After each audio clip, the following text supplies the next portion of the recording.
Sa totoo lang, naging wholesome ang image ni Paolo Avellino nang makalove team niya si Kim Chu. Kaya naman hindi lang sa teleserye at pelikula, pati sa endorsement magkatambal na sila.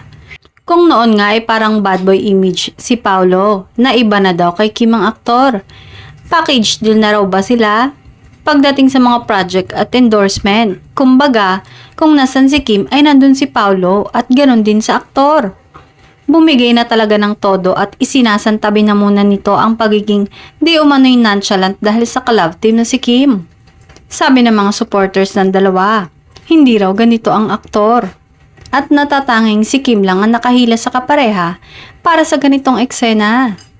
Mula pa sa kanilang mga naging mall tour sa pelikula nilang My Love Will Make You Disappear, nagbago ng kanyang personality at character si Paolo. Malayong araw ito sa dating personality traits ng aktor. Samantala, recently lang nakapagpasalamat si Kim sa tagumpay ng pelikula nilang My Love Will Make You Disappear na kumita ng 173 million sa takilya.